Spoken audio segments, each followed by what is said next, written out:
my turn. You're up, sir. Good morning, everybody. Sound like Thank you Trace so much. Adkins. What's that? Sound like Trace Adkins. Right, I'm trying to. Howdy. No, thank you guys so much, everyone, just for getting organized and all being on the same team. My name is Garrett Stewart. I'm an algae scientist with Greener Solutions, and I'd like to let everybody know that we have a solution.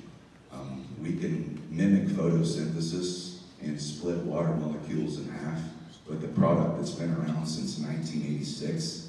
It's just been very poorly marketed.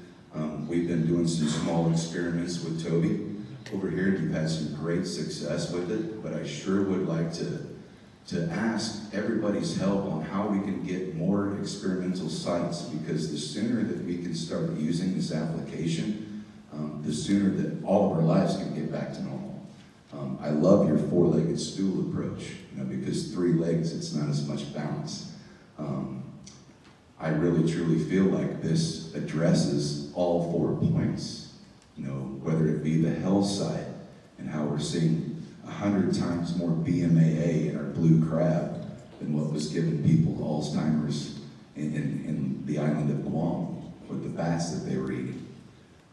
We don't do any testing like that in Florida yet. We've only done 1. Now, I love how we're addressing the health, but regardless whether we send this water east, west, or south, the water has to be clean. And I really love what Calkins Water Farm is doing as far as this is where pollution goes to die.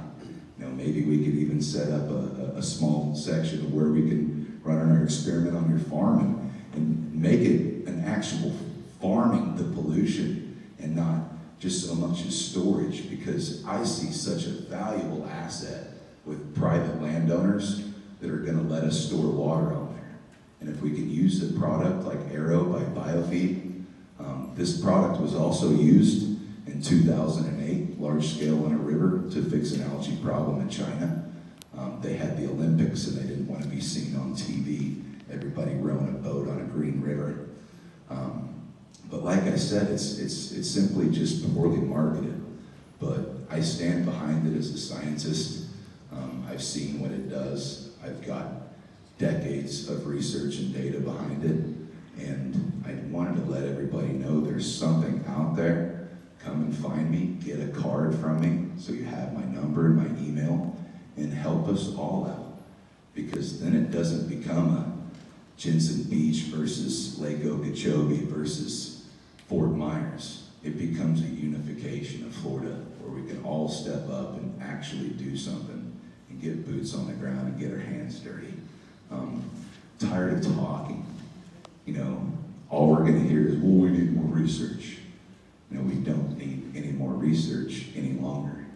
The science is real, the science is there, and as a scientist, I'm telling you, it's not a science problem anymore, it's more of a labor problem and an education problem. But if we address, we end apathy. Some people just get confused. For example, plants, we know that they emit oxygen, right? We didn't always know how they did it.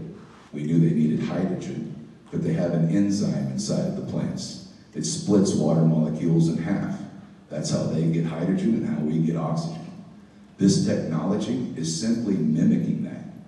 So if it was wrong, there wouldn't be plants outside. Why reinvent the wheel when we've got hundreds of millions of years of technology with plants and we can take advantage that way? So guys, please consider this, because it's for our health, it's for our water, it's for our animals, and it's for our eco-economy. I think I made that word up last week, but it makes sense because in Florida, that's what we have, is an eco-economy. We have to live with our environment because no business can survive on a crashing ecosystem in Florida. So thank you, Brian, for making this happen, sir. Thank you, sir. Before we go back